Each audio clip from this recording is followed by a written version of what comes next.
Welcome back, Stasa23 here, back again with some knife therapy. And the knife I have in front of you today is a new acquisition. It's the Giant Mouse Ace Iona. This knife comes in at $99 at Blade HQ, at least that's where I picked up mine. And Ace is the more budget-friendly brand for the Giant Mouse knives, which is a company started by Jen Zanzo and Vox, Jesper Voxnays. And I love their designs, so of course I like a lot of these Ace Giant Mouse knives. So let's get into it real quick. The specs on this guy, it's not a big knife by any means. It's overall 7 inches. Blade of 2 7/8, so legal in a lot of areas. Awesome. Grip area is 3.5 inches. The thickness on this guy is right at average 0.49. The width in the pocket is 1.18 inches, so not bad at all. The stock thickness is 118 thousandths. And the thinness behind the thinnest portion of the edge on my calipers was 23 thousandths. Let's get a closer look at this guy. I got the stonewash version. It also comes in a satin finish. I'm just not a satin fan, so to each their own. This one is it's got this nice classic drop point blade, saber ground. Rocking Bowler M390, as you can see right there. This side of the blade is completely sterile. And then you have the Ace and the Giant Mouse logo right there with your blade style designation. Very nice, minimal. I like that. I don't mind that. I just don't like a huge billboard on most of my knives. You have dual thumb studs for left or right hand deployment. You have this almost a full flat grind, but you're left a little flat for those with fixed angle sharpening systems like myself. You do have a sharpening choil cutout. Let's close this guy up. This knife is riding on phosphor bronze washers, if you can see inside there. You have green or blue. Not sure if they had black or not, but green or blue for sure. FRN scales with the Anzo pattern milled into them. And then you have this flat portion right there, I guess for aesthetics. You have very, very nicely done torque screws. They're decent thickness, and they are very tight fit. And they're T8 throughout. I absolutely love that. Even T8 on this thumb stud. You can remove that thumb stud if you so shall choose. You know, sometimes you need to remove that with a fixed angle sharpening system or just lowering your angle on a stone. The knife came to me dead center. Love to see that. And my son's coming, so my dog might go crazy. Belle, can you help me out there? It is tip up left or right hand carry. You have the Spyderco style wire pocket clip. I love the wire pocket clip just because of the functionality of it, and it's pretty much a scratch resistant clip. If you rub against your car, you don't have any hard angles that are scratch up your car door, or you know. For me, it's my my steering wheel. I always seem to scratch up my steering wheel with my pocket clips. You have a green FRN back spacer, and let's get this guy opened up. You have locking side stainless liner only. There's no liner over here. All you have is a stainless little collar underneath here, so it's not riding on the FRN. Very nicely done. I took this guy apart, and they did a lot of stuff very well. Let's see. you have some jimping on this lock bar to get access to it. It's a little aggressive, not bad. As I can show you, you got some nice like sawtooth cuts in there, and you have a little milled section to get the fat of your thumb in there to disengage it, or if you like doing the claw method, however you want to do it.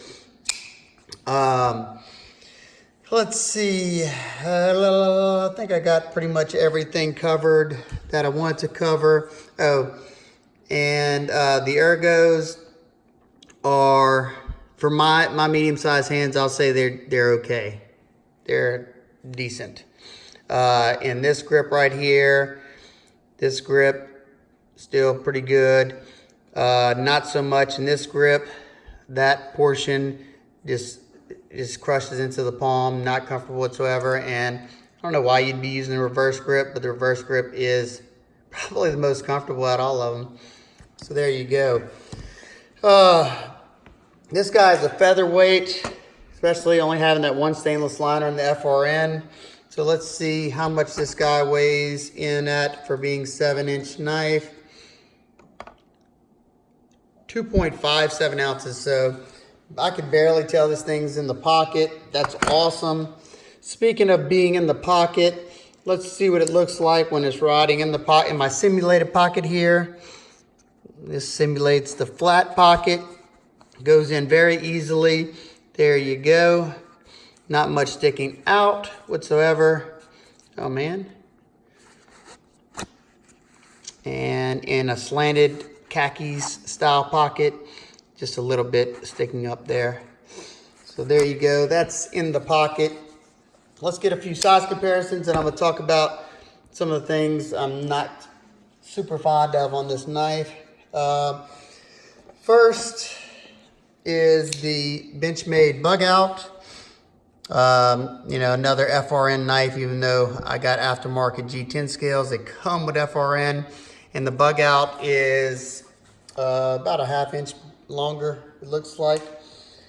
Another one close in size and looks and everything is the R2D2, Rat2 and D2 steel. This one also comes in FRN scales. I just made my own micarta scales, but these two are very, very close in looks and in size. The Rat is just a little bit bigger in handle and in overall length. Another big competitor to this one, like the Rat, would be your Spyderco Delica. And another one that is very, very close in size, and then more close to the looks of the Drop Point. This is the Warney. But as you can see, you can get a good perspective on the size. The Delica is just a little bit longer, not by much. There you go. Only difference between the Delica has inset liners on both sides. Let's see, another new acquisition that I'll be putting on the channel here soon. This is the Manly Knives Wasp.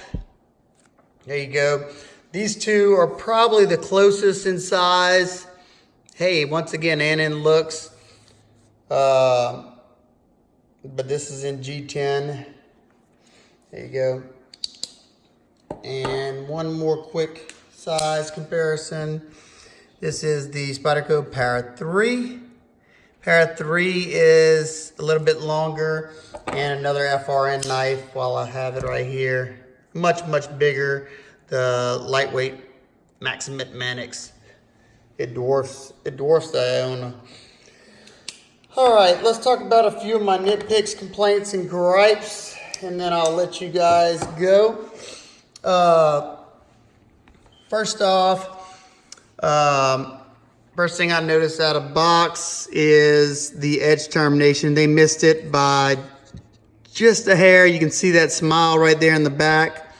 Literally a 1/16 of an inch would have probably taken care of that. It might be able to be sharpened out, I don't know. But just, you know, God, it's so close. Also, Very wonky edge grind. It's not as bad, but you can definitely see the waviness going on right here. Look, see how low it starts here and then how high it gets there. But this side is a lot worse. Very, very low, high, low, high. I don't know, the guy to sharpen, to sharpen this bevel had to have been drunk. Then in turn, I got a blunt tip. As you can see right there, there's no point right there at all. Definitely, that's not something that bothers me that bad because I can fix it. But if you don't have the equipment to fix it, that could be a deal breaker for some. But I will say that this knife, let me see, this knife came to me out of box. Probably one of the sharpest knives I've gotten in a while out of box. Stupid sharp. And I've used this thing a good bit. Especially breaking down boxes. We're doing remodeling in the house, so I've had tons of boxes on top of the boxes I always have to break down. And I've cut up a bunch of boxes with this guy, and all I've done is dropped it. And let's see where it's at. Look at that. You hear that? Hardly no resistance whatsoever in that phone book paper. Let's do a slow cut. We got a few minor hang-ups, but nothing. If you'd have seen how much I cut with this, you would be pretty impressed for just dropping the knife. Like I said, it just came very sharp. Let's see. So we talked about the wonky edge bevel, the blunted tip, and the sharpening choil. Another thing that I don't really understand on this type of knife, you got the FRN, lightweight. So, in my eyes, it's just their lightweight EDC carry. It's not a heavy user. So why the 118,000 blade stock and, more robust edge? I would have loved to see it in that same 95,000 as the Delica. Look at that difference in stock. Or, which is pretty close anyway, the R2D2. But both the Delica and the R2D2 have dual stainless liners, and they still have thinner stock by a good bit. Let's see. It's probably comparable to, even the Bug Out has thinner stock. So, I don't really understand. I don't understand the reasoning behind that. Especially it's M390. It can handle, a thinner grind and still be stable. That's just my thoughts. I don't know. Maybe you would use this to be a heavy duty worker. I don't think it'd be the best in the world for that. But, if that's what you want to do, that's what you do. But, as it sits, it still functions nicely. It does a good job on cardboard because you got this high flat grind, and with that super sharp apex on there, it did a really good job. I can feel it's biting into my fingers right off the back, so they did a good job on that. No rounded edge on this one. Let's see. Let's go on to the pocket clip. I love the wire pocket clip, but man, I don't think it needs to be up that high. Let's see if I have another wire. Yeah, here's the Benchmade. I don't know, maybe it's the same the Benchmade, but it just seems like it's very high. Yeah, look at that. Look at the difference on these two. You got a good bit of height. Oh, I can't even see that. A good bit of height on the Iona compared to this one. Now, it didn't create no terrible hot spot, but I could feel it in my hand, and there's really no sense in having that much height underneath there. And while we're on the pocket clip, it's got really good retention. It goes in the pocket very well, but as you can see, it sits on top of that pattern right there, and whenever I go to pull it out of the pocket, it wants to grab the pocket and pull it up, and it's just a nitpick, but something to talk about, and I guess it would shred your pocket over time. Not that this is, very abrasive, but, it does have that pattern on there, which it does give grip, but just something to note that it probably will grab onto your pocket. Also, whenever I got mine, the action on it was pretty gritty. You know, it probably just had grime in it from the factory. I tore it down just so I can, you know, get a look at of what's making this thing tick on the inside, and, you know, how well they did all the stuff, which they did a good job on the inside, very good. They, if I recall correctly, I think they have D-shaped sleeves on both of these so they won't spin, and a D-shaped pivot, and just some cool little things that you see in higher end knives. You have two stop pins, which you don't see that often. You got one for the open and one for the close here and here. Usually you just have one stop pin that hits in both directions. But once I cleaned this thing up, the action was considerably smoother. Now, it'll never be a drop-free knife. It's not in the cards for it.